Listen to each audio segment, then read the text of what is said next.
करा लीजिए।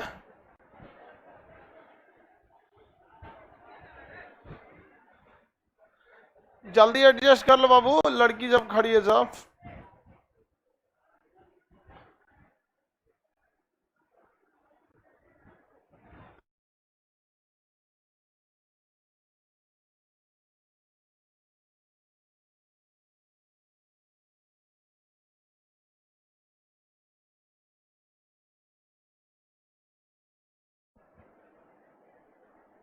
एडजस्ट हो गया बाबू। अब पीछे कौन है? मोहम्मद बिन तुगलक एग्जॉस्ट फैनवा पे चढ़ गया है, वहां पे कटा जाएगा, हाथ पर शांत हो जाएगा तुम।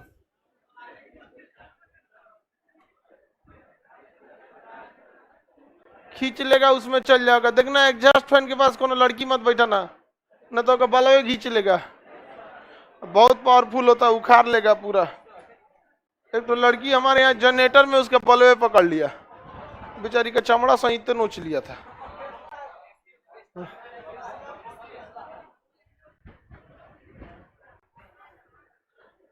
कौन जी पढ़ा रहे थे?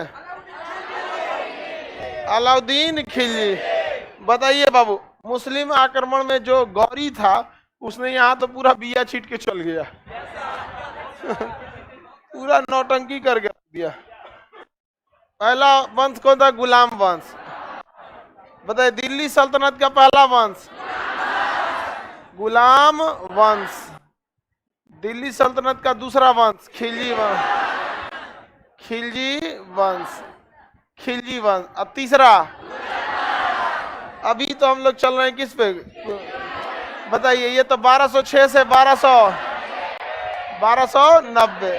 आइए 1320। अभी तो चल ही रहा है। बताइए, गुलाम वंश में चारे को मेन शासक पढ़ना है आपको: कुतुबुद्दीन ऐबक, इल्तुतमिश, रजिया और बलबन। रजिया और बल। ईरानी परंपरा को लागू किया बलबन। इस्लामिक परंपरा को लागू किया इल्तुतमिश। चालीसा दल।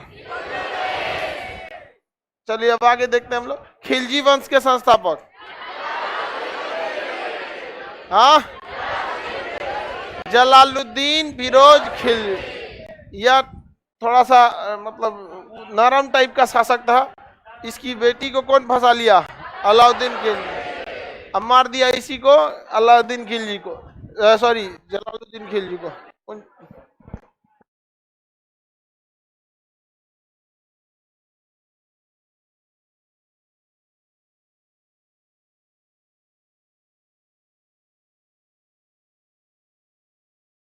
किसी लड़का का लोल कहीं का। खड़ा हो। हाँ, कौन था? खड़ा हो। क्वेश्चन है नीचे, लड़का कौन है? बहू खड़ा हो। अरे छोड़िए ना, आप जाइए। राजमहल का किला बनवाया था, अधिकांश पहाड़ियां ऊंचे टीले की थी। तो बहू, राजमहल का जो पहाड़ी है ये राजमहल का क्षेत्र है। ये राजमहल कहाँ पे है? झारखंड। लिखा है जो राजमहल किला बनवाया जाता है वह अधिकांश पहाड़ियां, गधा कहीं का क्वेश्चन लिखना चाहिए ना। जो राजाओं के किले बनाए जाते थे वो अधिकांश ऊंचे टीले या पहाड़ियों पर ही क्यों बनाए जाते थे?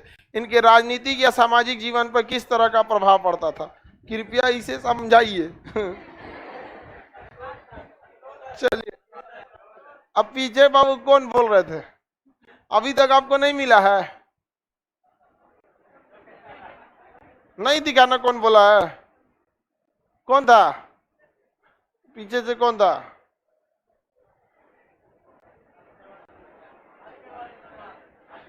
खाली कराना पड़ेगा तो वहां कौन था?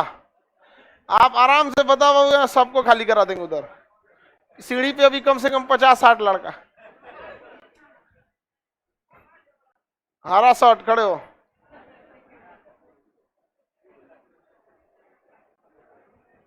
तुम था? कौन था बाबू? कोई आइडिया नहीं?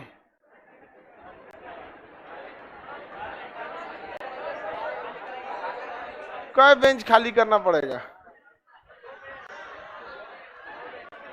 आप लोग को नहीं दिखा? कोई नहीं दिखा?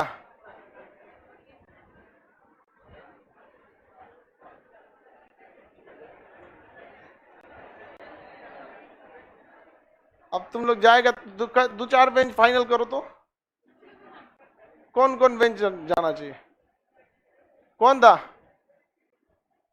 तो उतना दूर से निकालो, देखबे नहीं किया निकालो ना, 5-6 को एक्स्ट्रा निकलेगा सब तो निकाल दो यार। जब तुम देखे ही नहीं हो तो फिर हम भी नहीं देखेंगे। क्या है, समझ में आएगी नहीं आ गया? निकलो निकलो, ध्यान दिया करो लोग। चल चल जल्दी जल्दी जल्दी नीचे भागो। बदतमीजी का हाथ होता, हम हंसी मजाक अपने जगह पे है, लेकिन आपके बाबूजी मम्मी पापा तमीज नहीं सिखाए, कोई दिक्कत नहीं है, हम यहाँ सिखाएंगे। क्लास में हमको आप ये मत समझिए कि हम क्लास के मामले में ये सब रखें, उसमें हम बहुत स्टिक रहते हैं। नहीं निकल रहा है,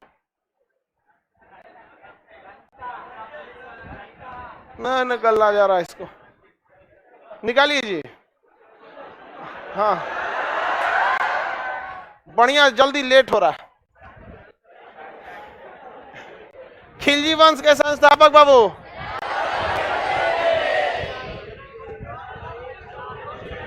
जलालुद्दीन फिरोज खिलजी, जलालुद्दीन फिरोज खिलजी। इसके बाद कौन था वो? अलाउद्दीन खिलजी, अलाउद्दीन खिलजी। जल्दी, इतना टाइम लगता है, जितना एक्स्ट्रा मिले से सबको खींच दो ना। यही था, अरे तो उसको ले आओ ना, धो देते हैं हम। इधर पकड़ा गया, इधर इधर चट्टा, इधर चल, इधर। अरे आप लोग भी उस सबको इतना आराम आराम से फेंकिए ना क्लास के बाहर ऐसे। बैग किसका है? निकल इधर जल्दी।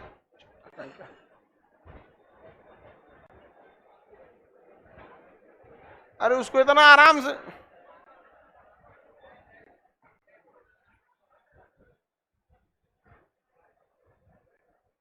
एयरफोन लगा के घूम रहा है यहाँ, भाग यहाँ से, चल नीचे उतर इसको।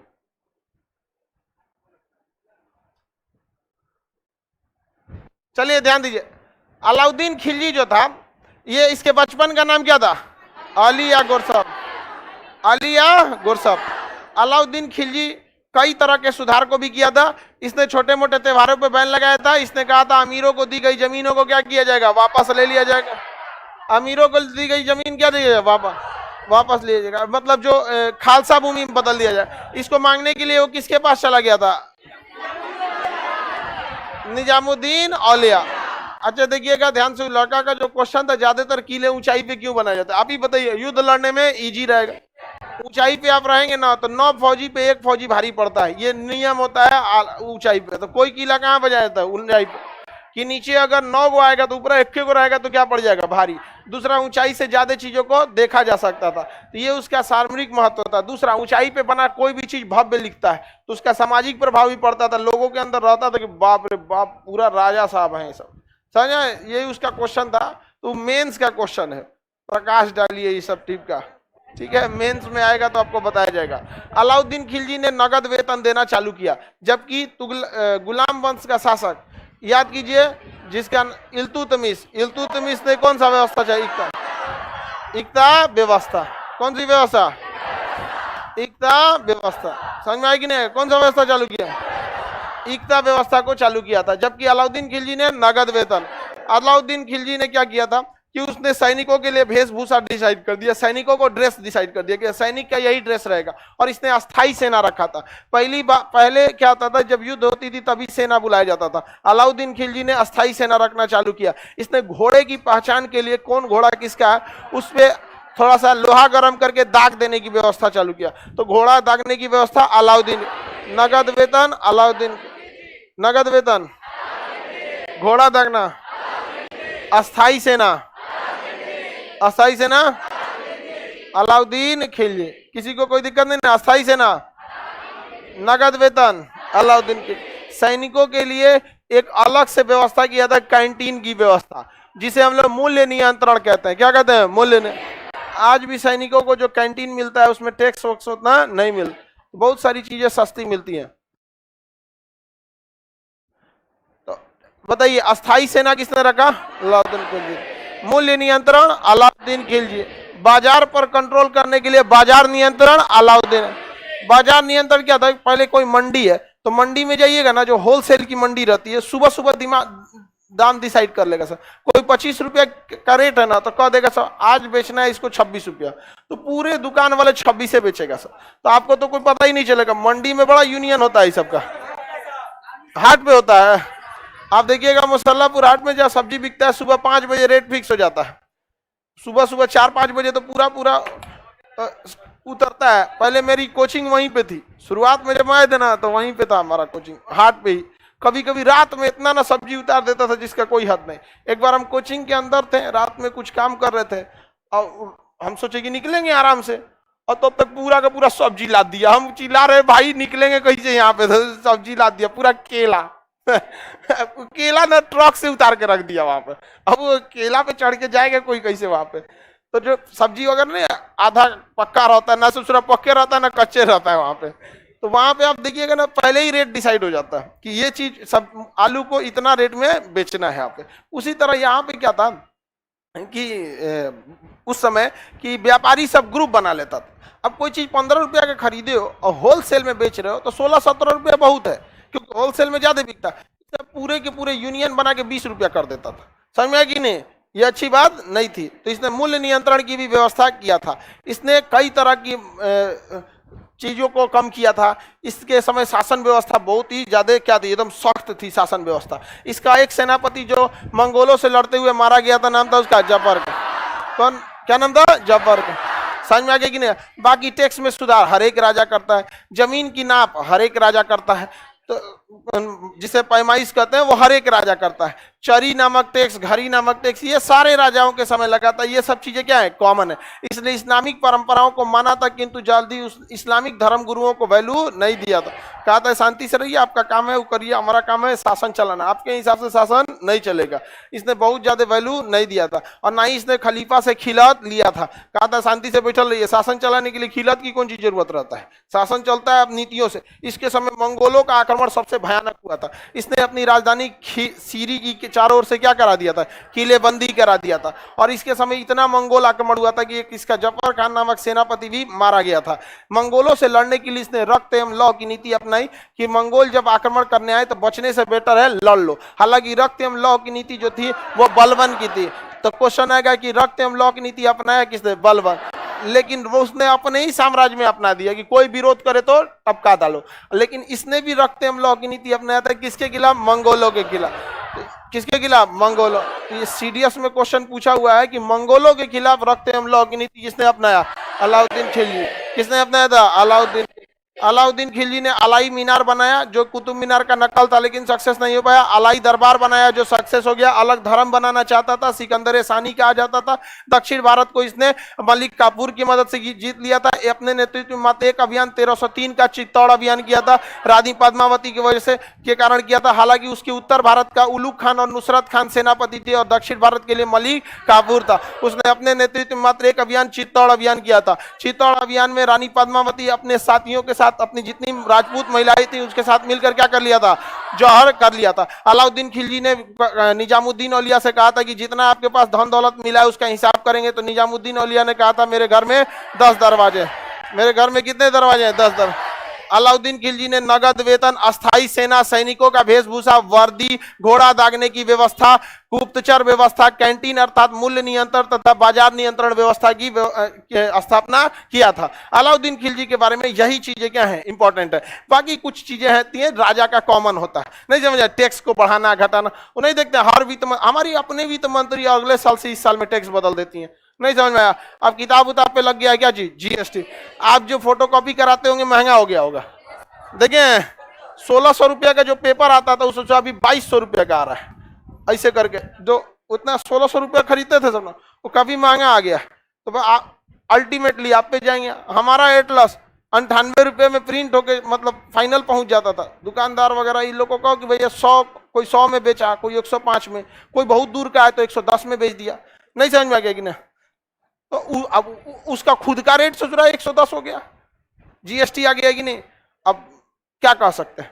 तो जब भैया हम लोग के तो ससुर तो और खतरनाक थे, कौन जाएगा बोलने के लिए? ससुर को तो छोड़बे नहीं किया।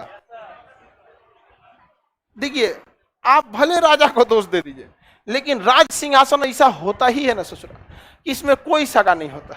राजनीति में बाप बेटा का दुश्मन बन जाता है। बिंबिसार को देखिए ना, हर्यंक वंश को, बिंबिसार, अजात शत्रु ने बिंबिसार को मार दिया, उदयन ने मार दिया उसको, नहीं मारा।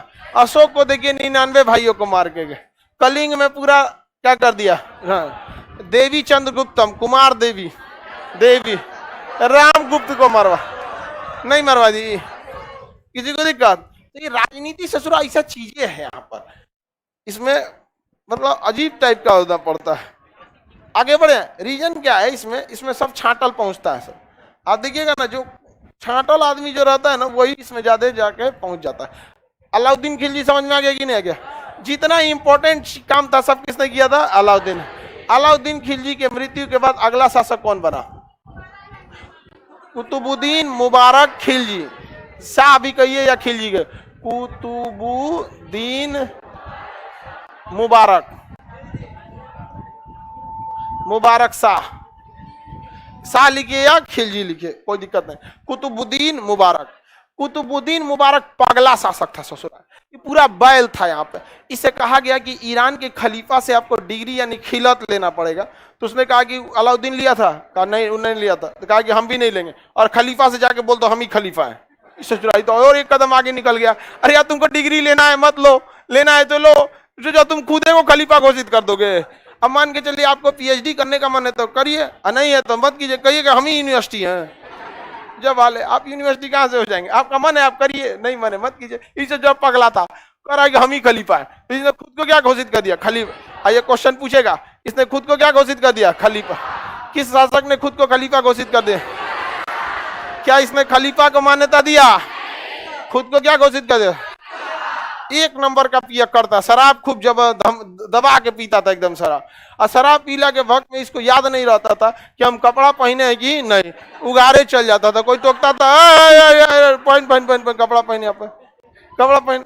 तो उसने क्या किया, कपड़ा पहनने के समय कुछ पहन लेता, साड़ी पहन लेगा, लहंगा पहन लेगा, जो जिसका मिला उसी का पहन लेता। सब पागल हुआ रहता, अरे पागल कहीं का, पूरा का पूरा पागल था। हाँ? किसी को कोई दिक्कत? कुतुबुद्दीन मुबारक खिलजी या कुतुबुद्दीन मुबारक शाह, शाह कहिए या खिलजी। पगला शासक कौन था?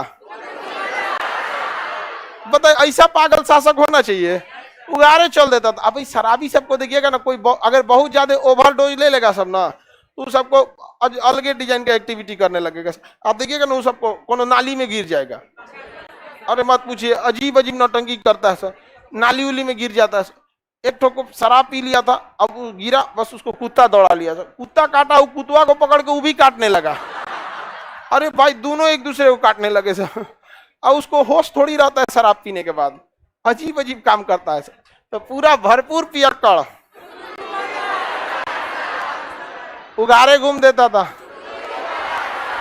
खलीफा को मान्यता नहीं दिया। हाँ, कुतुबुद्दीन मुबारक शाह, इसकी हत्या कर दिया खुसरो खान। किसने कर दिया? खुसरो। एक्चुअली खुसरो खान एक नॉर्मल सैनिक था, ठीक है। इस नाम क्या था उसका? खुसरो खान। खुसरो नसरुद्दीन शाह,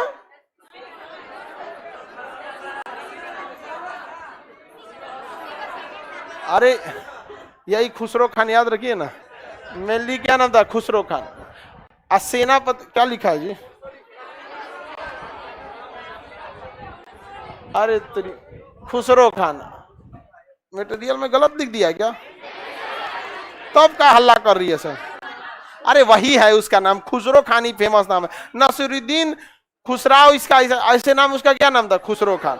ऐसे हम परेशान हो जाता है सर। आगे बढ़े,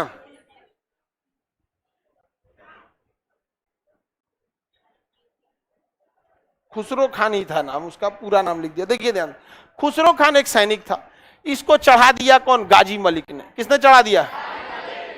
गाजी मलिक।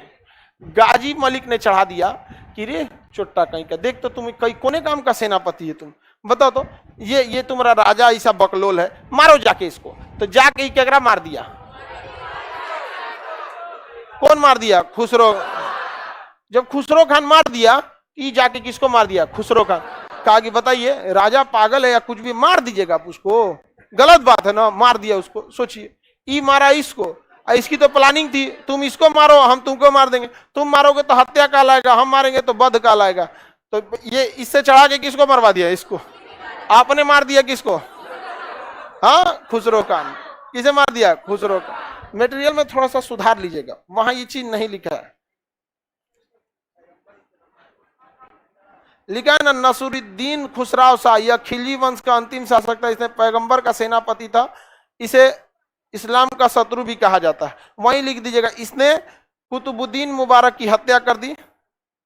जहां खुसरो खान लिखा है ना, उसी में लिखे इसने कुतुबुद्दीन मुबारक की हत्या कर दी।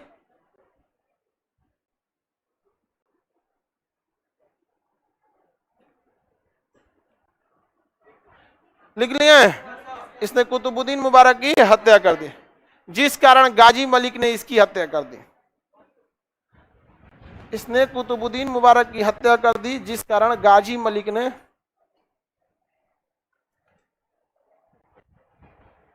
इसने कुतुबुद्दीन मुबारक की हत्या कर दी, जिस कारण गाजी मलिक ने इसकी हत्या कर दी।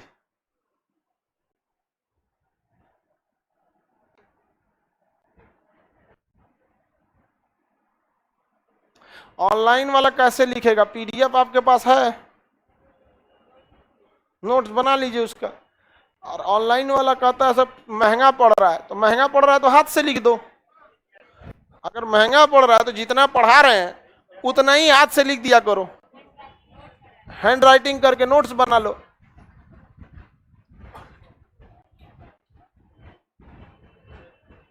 कर कहां मिलेगा रे गधा? खिलजी वंश में मिलेगा,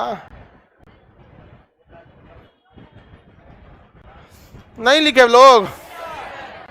एगो तनी सा कबो एक अक्षर लिखने को कह दो ना, तो ऐसा नौटंकी करेगा सब कि मन करता है लिखवाइबे ना करे।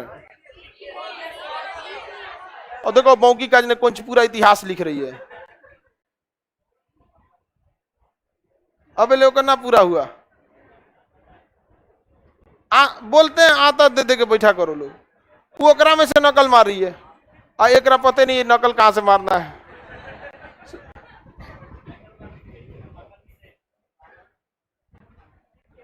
आगे बढ़े, हो गया कि नहीं हो गया? कहीं लिख दो ना, कहीं लिख दो, गुलामे वंश में लिख दो, इसने इसकी हत्या कहते।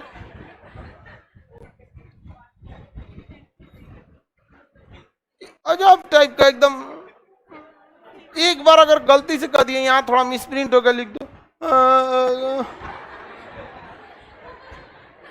कोनो वंश काट कूट के रद्द कर देगी सर। और जितना बौकी है सब अगवे बैठ जाती है सब, एकदम लाइन से एकदम। बौक हो कि नहीं हो? देखो ठीक है। अच्छा थोड़ा सा ठीक बैठना चाहिए इसको, ताकि आइडिया लगे कि नहीं इसके हो गया, सबका हो गया। यहाँ पे तेज एकदम रिकॉर्ड है, लड़का में जितना बौका रहेगा सब इधर बैठा है सब एकदम। जैसे बकुलवा को देखो, कोटा वाला को देखो, यहाँ पे खस्सी को देखो, इसको इधर देखो, चश्मा वश्मा वालों को। हाँ कलम नहीं लाई थी, वाह।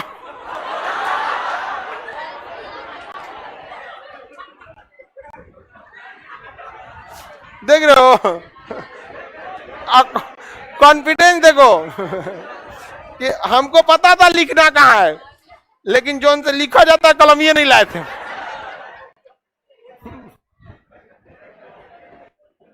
आगे देखते हैं लोग। चलो ध्यान से देखो, लाइव वाला भी सोचता होगा सब, उस सबको लगता होगा कि जो पटना में है बहुत होशियार है, उन सबका कॉन्फिडेंस बढ़ता है आप लोग को देख के। हाँ वही सब ठीक है सब। एक गधा कहीं का कर, हमारे पास कलम है, एक से एक खचरा रहता है सब। हाँ अब एक लड़का मांगेगा भाग अपन ले क्या ना। चलो ध्यान दो इधर, गाजी मलिक ने किसकी हत्या की? खुसरो का। किसकी हत्या किया? खुसरो खान की हत्या कर दिया था। समझ में आ गई ना क्या? बताइए, खिलजी वंश के संस्थापक,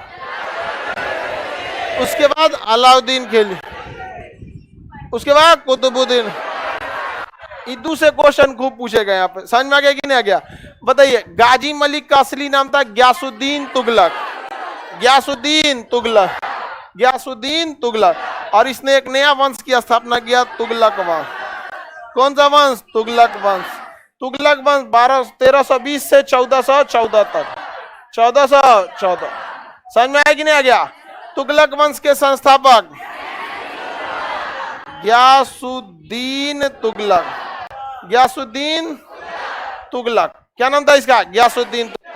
गयासुद्दीन तुगलक बड़ा दूरदर्शी व्यक्ति था। इसने किसानों की मदद के लिए नहर निर्माण प्रारंभ कराया, डाक व्यवस्था को प्रारंभ कराया था।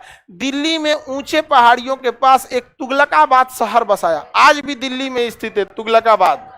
दिल्ली तो बहुत बड़ा है, अरे 8-10 जिला बराबर दिल्ली है। वहां घूमते रहिए, पता नहीं चलेगा कब नोएडा में है, कब गाजियाबाद में चल गए, कब दिल्ली में आ गए, कब साउथ दिल्ली में चले गए, कब गुड़गांव में चले गए।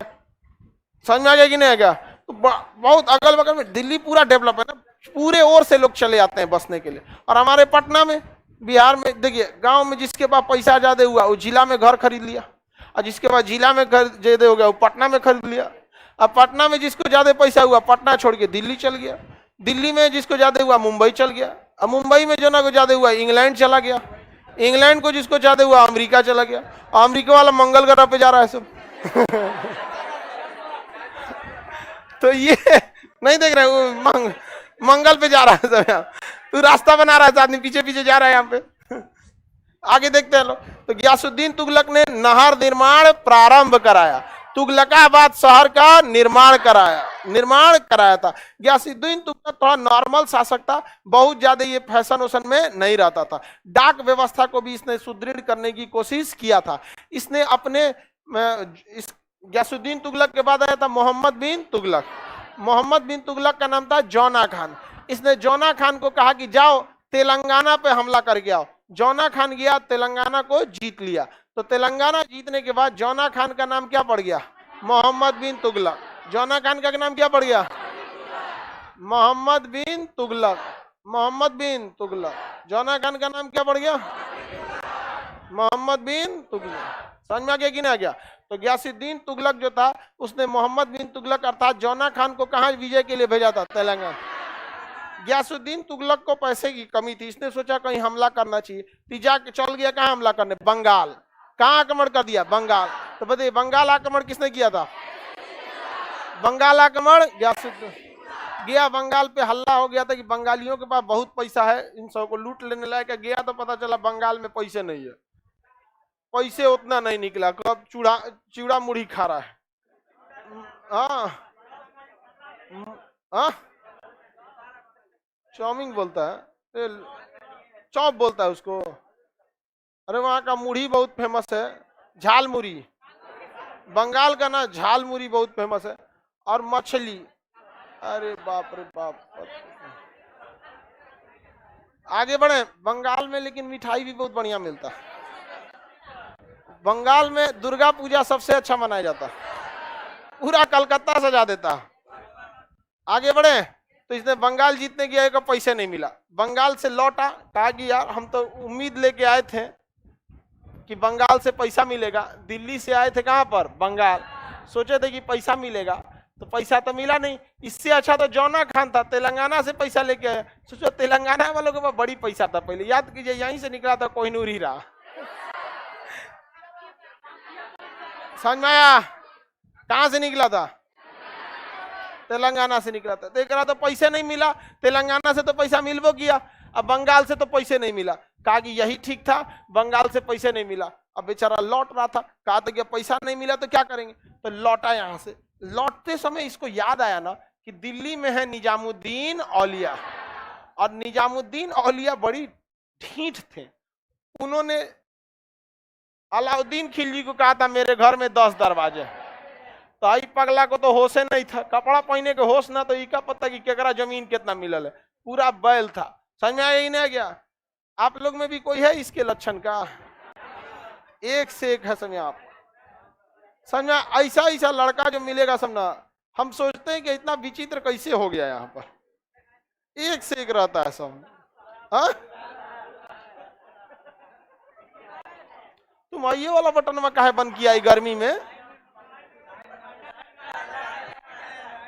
बताओ ई गर्मिया में आइए वाला बटन में बंद कैले। अरे भाई कम से कम एक कोठो तो रहने दो ना। ठीक है तुमको अच्छा लग रहा है तुम रखो, कोई दिक्कत नहीं। ठीक है, टाई लगाया था, टाई लगा के क्लास में आया था। अरे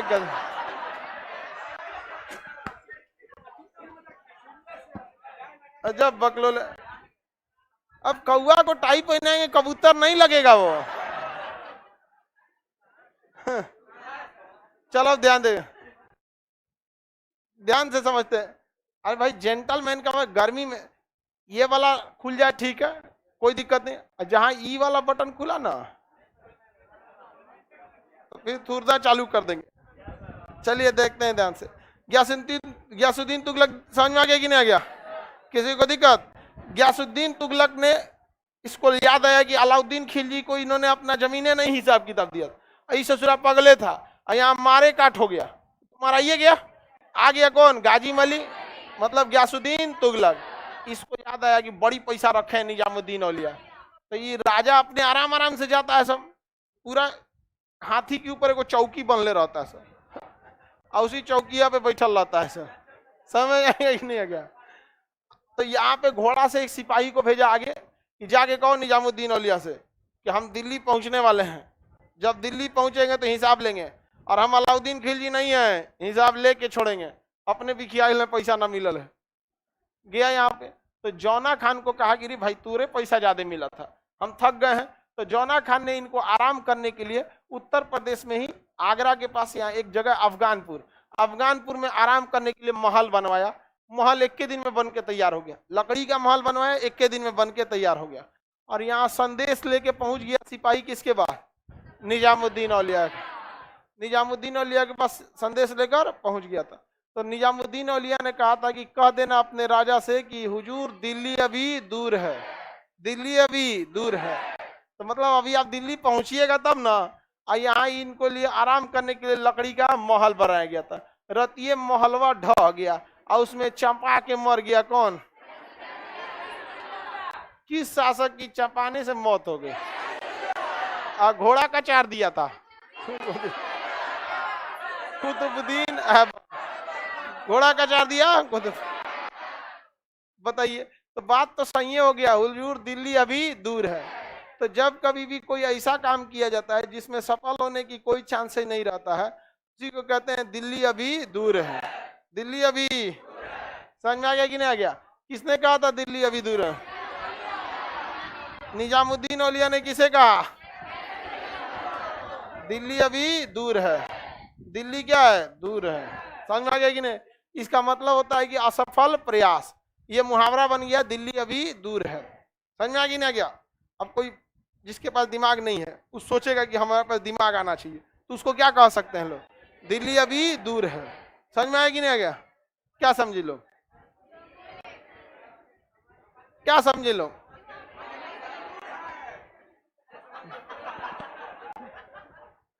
लड़की लोग को समझ आ रहा है? दिल्ली अभी अच्छा से समझ गए लोग। नहीं भाई, दिल्ली दूर नहीं है। आगे बढ़ जाए। तो तुगलक वंश में तो खत्म हो गया गयासुद्दीन तुगलक, मरिए गया ससुर यहाँ पे। इसके बाद आया मोहम्मद बिन तुगलक। कौन आया? मोहम्मद बिन तुगलक। इसका असली नाम क्या था?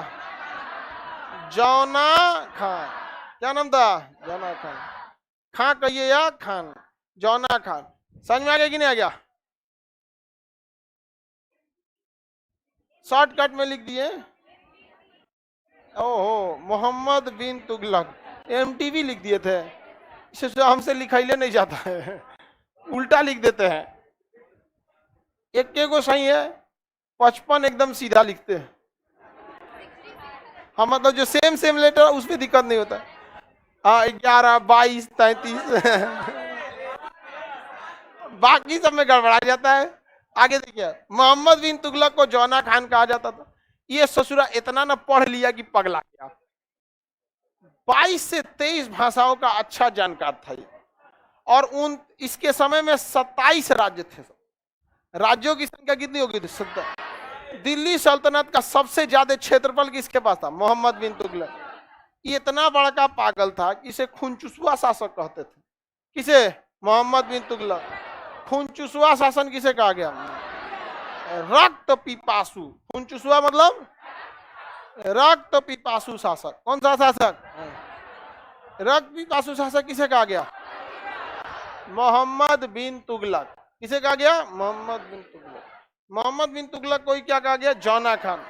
रक्त पिपासु शासक, बहुत पढ़ा लिखा था। इसके समय दिल्ली सल्तनत का विस्तार सबसे ज्यादा हुआ था, लेकिन ये बैला था, किसी से सलाह नहीं लेता था। इसने 5 को ऐसा ऐसा स्टेप लिया, गलत गलत स्टेप ना, कि पूरी तरह से बर्बाद हो गया ये मोहम्मद बिन तुगलक। इसके कई स्टेप लिए गए मोहम्मद बिन तुगलक के, जिसमें सबसे पहला स्टेप जो था, यूपी बिहार के एरिया को दोआब कहते हैं। दो मतलब नदियां, दो मतलब दो, आब मतलब नदी। दोआब पर क्या कर दिया? टैक्स बढ़ा दिया। अब बताइए, इसको लगा कि दोआब की भूमि सबसे ज्यादा उपजाऊ है, यहाँ टैक्स लगा देने से कोई दिक्कत नहीं होगा। तो इसने तो डिसीजन सही लिया था कि दोआब पर क्या लगा दिया? टैक्स। लेकिन बैला किसी से पूछा ही नहीं कि जिस समय दोआब पर टैक्स लगाया गया था, उस समय दोआब पर क्या था? अकाल पड़ा हुआ था। उस समय दोआब पर क्या पड़ा हुआ था? अकाल। तो दोआब के लोगों ने बवाल कर दिया, कहा कि रे चट्टा कहीं का, हम लोग इंतजार कर रहे थे कि तुम टैक्स में कुछ छूट देगा, तुम एगो नया टैक्स लेके चलाया, मारो चट्टा को। तो लोगों इसने कहा कि तो गलत हो गया, यहाँ एकदम गलत है, हमको किसी ने बताया ही नहीं। तो कोनो डरे मारे बोलवे नहीं किया कि आप पूछे कहाँ थे। समझ में आएगी ना? हमेशा डिस्कस कर लेना चाहिए, लेकिन जरूरी नहीं जो है कि आप उसकी बात मान ही लीजिए, लेकिन डिस्कस कर लेना जरूरी रहता है, क्योंकि तजुर्बा बहुत मायने रखता है। जैसे अगर कोई लड़का मैट्रिक का है, आप लोगों से कोई सलाह पूछेगा, तो जेन्युइन है कि अगर आप 4-5 सलाह दीजिएगा उसको, तो एक आध उसके लिए फायदेमंद हो जाएगा। समझ में आ गया कि नहीं? आप लोग मैट्रिक वालों को सलाह देने की स्थिति में है कि नहीं? हाँ, तुम तो मत ये देना, बकुलवा कर हम सलाह दे देंगे। अरे रद्द कर देगा बकुलवा, जिनको सलाह देगा ना होम साइंस दिला देगा। बताइए, आप लोग सलाह दे दीजिएगा? हाँ, क्या सलाह दीजिएगा लोग? मतलब किस तरह से नंबर उठता है, क्या है? हम लोग को बहुत अच्छा से सलाह देता। हमको हिंदी में डर था फेल मत हो जाए, हमको बहुत डर था कि सोचा हिंदी में मैट्रिक में हम फेल होने का डर था। एगो तो हम मात्रा गलती लिखते थे, ऊपर से अजब टाइप का जो वो हिंदियों के पेपर में 15 नंबर का संस्कृत रहता था, पट्टी पट्टा पठावा वाला। संस्कृत अगर कोई लेगा तो उसको 100 नंबर का संस्कृत पूछेगा। आप संस्कृत लीजिए ना लीजिए, हिंदी में 5-15 क्वेश्चन संस्कृत का डाल देता था। अब हम लोग के समय में व्याकरण का, हम लोग तो दिक्कत हो गया, सिर्फ पास होंगे कि नहीं। तो हम एक कौन सी बोलती है, अभी के सिलेबस कुछ और होगा, हम आजे का हैं।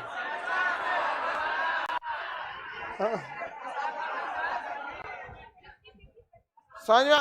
अभी 50-50 हो गया। अरे बकलोलिया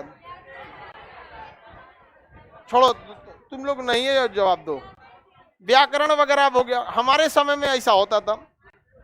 अब क्या हो गया कि हम कैसे पास हो भाई? तो हम उससे मिले जो बहुत बार क्या हुआ था? फेल हुआ था। तो हम उससे कहे कि भैया देखिए, हम पास होने वाले से नहीं मिलते हैं, आप कोई राय दीजिए कैसे पास होंगे। आखिर आपने 3-4 बार फेल हुए, उसके बाद कोई ना कोई तो तरीका अपनाए, आपको एक्सपीरियंस ज्यादा। तो बहुत अच्छा उसने हमको आइडिया दिया था, कहा कि सरकारी मास्टर कॉपी चेक करता है तो उसको दिमाग में बैठा है कि 10 नंबर का निबंध आएगा ऐसे लिखने के लिए ना, आप कुछ कर दीजिएगा वो 8 नंबर देगा। उसके दिमाग में बैठल है कि हम एक 8 नंबर देंगे, तो इसलिए वो नंबर काटना चालू करता है। ठीक है, पहला चीज। दूसरा चीज कि वो पहले वो ये नहीं चाहता है कि लड़का फेल हो, एक अच्छी खराबी बताए तो एक अच्छा ही बताए, वो चाहता है कि लड़का क्या हो जाए? पास हो जाए। तो कोशिश करना कि जिसमें तुम्हारा नंबर कटने की संभावना है उसे पहले लिख देना, ताकि उसके दिमाग में रहे कि नंबर न काटे। पहले वो सोचता है कि पास कर दे, जब देखता है कि नहीं पास हो गया है, 30 नंबर 35 नंबर क्रॉस कर गया है, तब वो सोचता है बढ़िया से चेक करे। तो हम कहें कि कहना क्या चाह रहे हैं, तो अच्छा से समझाए कि एग्जामिनर के दिमाग में बसा है कि हिंदी में जो लड़का निबंध पहले लिख दिया वो पढ़ने में कमजोर है, तो तुम पहले ही निबंध लिख देना। तो हम पहले ही निबंध लिख दिए, तो निबंध में बड़का नंबर कट सकता था, तो जितना में नंबर कटने वाला था वो पहले ही लिखते गए। तो एग्जामिनर को लगा कि लड़का लगता है फेल हो जाएगा, थोड़ा घींच तान के इसको नंबर ठीक ठाक दे देते हैं। तो जहां नंबर कटना चाहिए था वहां ठीक ठाक दे दिया। अब जो एक हक नंबर वाला क्वेश्चन होता है ना, क्या एक परवाची क्या है, इसका कोई ओमे नंबर नहीं कटता है, तो बाद में लिखे। इधरिया दिए दिए थे नंबर, उधरिया काटिए नहीं सकते हो। अच्छा खासा नंबर आ गया मेरा। हाँ, हिंदी में ठीक ठाक नंबर आ गया मेरा। अब आपको इतना याद नहीं, लेकिन 80 से ज्यादा नंबर था। और हमारे हिंदी के टीचर कहते थे तुम फेल हो जाएगा। हमको मतलब एग्जैक्ट अब आज का नहीं ना, मैट्रिक का नंबर नहीं, मतलब 84-85 के आसपास आया था।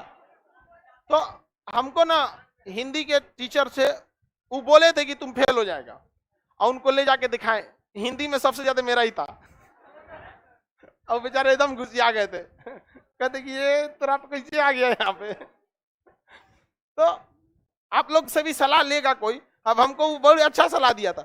उन्होंने कहा कि अगर पहले लिख दोगे एक हक नंबर वाला तो तुमको तो दे देगा नंबर। अब उसको दी गया कि 50 नंबर अब इसको दे दिए, अब पास हो गया।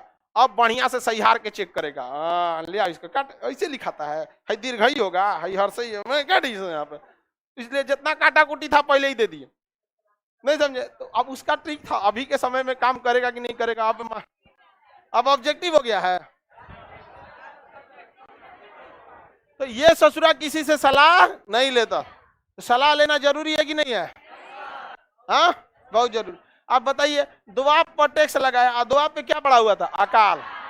इसलिए इसने एक दीवान एक कोही विभाग बनवाया, दीवान ए कोही, दीवान ए कोही। कहा कि भाई देखो, किसानों की मदद करो, एक्स्ट्रा पैसा दे दो। सोचिए, अरे वही दीवाने कोही लिखो या अमीर कोही लिखो, दीवाने अमीर कोही लिखा होगा, तो दीवाने कोही लिखिए या दीवाने अमीर कोही। तो दीवाने कोही क्या था? कृषि विभाग था। अब ये बताइए, ये टैक्स क्या सोच के लगाया था कि हमको पैसे मिलेंगे? क्या टैक्स रह पाया? नहीं। किसान विद्रोह कर दिया, उल्टे किसानों को मदद करना पड़ा। सोचे थे पैसा मिलेगा और पैसा चल गया। किसानों से ज्यादा नहीं टकराना चाहिए, हुए तो थे, सरकार किसानों को टकराने की कोशिश की थी, हिला दिया सब की नहीं थे किसान सब। दो लोगों से कभी मत टकराना चाहिए, किसान से और स्टूडेंट से, क्योंकि इनका कोई जाति और धर्म नहीं होता है। स्टूडेंट हमेशा स्टूडेंट की तरह रहेगा, किसान हमेशा किसान की तरह रहेगा। बाकी किसी आंदोलन को आप दबा सकते हैं, क्योंकि उसमें धर्म घुस जाता है। जैसे धर्म घुस गया तो आपका आंदोलन खत्म। समझ में आ गया कि नहीं आ गया? उतना बड़ा आंदोलन था सीए को लेके, कुछ हुआ नहीं, क्योंकि उसमें क्या दिख गया था? धर्म। तो कभी धर्म दिख गया तो सफल नहीं होना। विद्यार्थी में कौन धर्म दिखने वाला है? हमारे क्लास में तो मजहब भी अपनी पहचान पीछे छोड़ के आता है क्लास में। यहाँ पर समझ में आएगी ना क्या? उसको भी लगता है कि हमको भी विद्यार्थी रह जाना चाहिए। तो यहाँ पर दो लोगों को आप कभी नहीं दबा सकते। अंग्रेज तो दबा ही नहीं पाए सब। यहाँ पर आगे बढ़ जाए, देखिए, तो यहाँ पे इसका ये खत्म हो गया। दूसरा, इसने सोचा कि भाई अब पैसा कैसे आएगा, तो इसने सिक्का चालू कर दिया। क्या किया? तांबे का सिक्का। तांबे का सिक्का, इसे हम लोग कहते हैं सांकेतिक मुद्रा। क्या कहेंगे? सांकेतिक मुद्रा। अब बात समझिए बाबू, पहले के जमाने में इतना साइंस डेवलप नहीं था, तो सिक्के जो थे या तो सोने के होते थे या तो चांदी के। अब उसमें बस ये देखा जाता था कि यह सिक्का जो है ये चांदी ओरिजिनल है या सोना ओरिजिनल है, बस यही चेक किया जाता। अब आप ही को कोई सोना का सिक्का देगा, उस पर निशान मिट गया हो, मोहर अच्छा से नहीं हो, तो क्या मतलब बनता? आपको मतलब है किससे? सोना से। जबकि हम लोग को जो सिक्का दिया जाता है उसका कोई वैल्यू नहीं, उसके ऊपर बने डिजाइन का वैल्यू है। किस चीज का वैल्यू है? अब गांधी जी के जगह पे आप वहां मोदी जी का फोटो लगा के जाइएगा तो नोटवा चलेगा? इसका मतलब नोट का वैल्यू नहीं है, सिंबल का वैल्यू। किसका वैल्यू है? सिंबल का वैल्यू। तो इसने क्या किया? तांबे का सिक्का लगाया और उसमें एक नॉर्मल सा डिजाइन बनवाया। तांबे का सिक्का बनाया और नॉर्मल डिजाइन बनाया। अब तांबा इजीली मिल गया, उसने देखा कि इतना मस्त है, मिल गया तांबा इजीली, डिजाइन बनवा देंगे और सिक्का चल गया, सोना चांदी बच गया। ये बैला को समझ में नहीं आया कि वो जो डिजाइन बनाया था वो इतना इजी था कि जितना उस समय के लोहार लोग थे उस सब का सब सिक्का बना लिया। एक हक बोरा सिक्का लेके लोहार अमीर हो गया सब। तो भारत सरकार कभी भी अपने सिक्कों पे देखिए ना, गेहूं, चावल, थरिया, लोटा, अंगूठा, पहले गेहूं बनाती थी, अभी ठेंगा बना देती। पहले 1 रुपया में गेहूं मिलता था तो गेहूं, अब 1 रुपया में कुछ नहीं मिलता तो ठेंगा। तो समझ में आ गया कि नहीं आ गया? तो चेंज होते रहता है। तो आप बना पाइएगा क्या? नहीं। अब बनाने जाइएगा तो ओकरा से ढेर मेहनत लग जाएगा। तो इस ससुरा ने बनाया सिक्का, 100 का सिक्का बनाया, उसमें कुछ तनी सा निशान बना दिया, मारा पूरा लोहार सब बना के सिक्का रख दिया। अब मार्केट में 10% असली सिक्का है और 90% नकली सिक्का है। तो उसको सलाह दिया गया कि भाई जल्दी जल्दी इस सिक्का को हटाओ, नहीं तो एक समय आएगा कि तुमरा से ज्यादा अमीर लोहार हो जाएगा सब। और लोहार लोग को बनाने में क्या जाता है, अब पूरे भारत के लोहार लोग बहुत मेहनती होता है, समझ। अरे मुंगेर में तो हथियार बना देता है, आप मुंगेर में देखिएगा ना, हथियार बन जाता है वहां पर, एक से एक हुनरमंद है भाई। ये हुनर खतरनाक है भाई, ऐसा हुनर नहीं रखना चाहिए, दूसरे को दिक्कत हो जाए। तो इसने क्या कहा कि भाई जितने लोगों ने सिक्का बनाया है, आज से ये सिक्का बंद, आज शाम 8 बजे संपूर्ण सांकेतिक सिक्के बंद कर दिए जाएंगे। समझ आ गया मित्रों, आज शाम 5 बजे बंद हो गया। अब जिसके पास सिक्का है वो लाइन लगा के बदल ले। तो लोहार लोग एगो लाइन लगाया है, एगो अंदर बना रहा है सिक्का, धाए धाए धाए। तो कहा गया 1 हफ्ता में जितना जल्दी बदलना है बदल लो। मारा सब 1 हफ्ता में पूरा घर द्वार मिलके ओवर टाइम करके सिक्का छाप दिया, सुला अमीर हो गया सब यहाँ पे, इसको घाटा लग गया। तो बताइए, सलाह लेना चाहिए ना, तब ना पता। आप नोट को अगर गहराई से खाली टाइम में बैठिएगा तो देखिएगा आलतू फालतू डिजाइन बने ले पे, गूंज पात के रख ले नोटवा को। समझ में आ गया कि नहीं? नोट है, हमारे पास तो पैसे ना रहता है, कोई बात नहीं, सबके पास है। समझ में आ गया नहीं गया? तो उसमें देखिएगा ना, उल्टा सीधा कोनो कोनो कुछ कुछ डिजाइन बना के रख ले। का है? अरे रखे रहो क्या लिए? अरे बड़ी मुश्किल हो जाए ताकि डुप्लीकेट। और नोट को देखिएगा तो एक कलर का नहीं रहेगा, एक कोना गहिरा रंग का, एक कोना पंछुछुर, तो एक कोना एकदम चटकार। मतलब एक कलर 2000 का नोट में देखिएगा तो एकदम गुलाबी नहीं है, कहीं हल्का सा सफेद है, कहीं मतलब आपको दिक्कत आए, इतना ना झमेला हो जाए कि अगर 2000 का नोटवा डुप्लीकेट बनाने जाइए ना तो 4000 खर्चा आ जाए। समझ में? हालांकि सरकार की सबसे बड़ी मतलब गलत नीतियों में एक ये है कि 2000 का तो नोट होना ही नहीं चाहिए। करप्शन कम करना है ना, कम करना है तो 100 रुपया से ऊपर का नोट में मत रखो।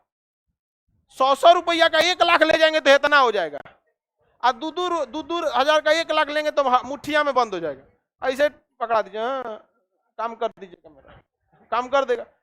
100 रुपए, अब भाई सरकार कहती है कि 2 लाख से ज्यादा आप ऑनलाइन ट्रांसफर कीजिए, तो 2 लाख रुपया 100 का रहेगा तो रख लो यहाँ पर। नहीं समझ में आएगी? नहीं आएगा?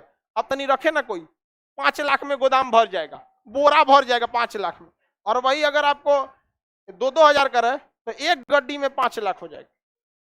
तो 2000 जैसे बड़े नोट को तो रखना ही नहीं चाहिए।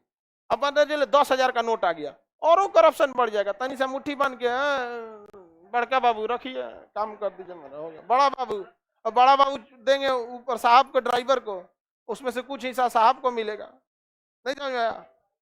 तो सांकेतिक मुद्रा चलाना सही था कि नहीं सही था? सही था, करिए सो सही था। गलत था। चलिए आगे का क्लास कल समझेंगे लोग, आज के लिए इतना ही रहने देते हैं।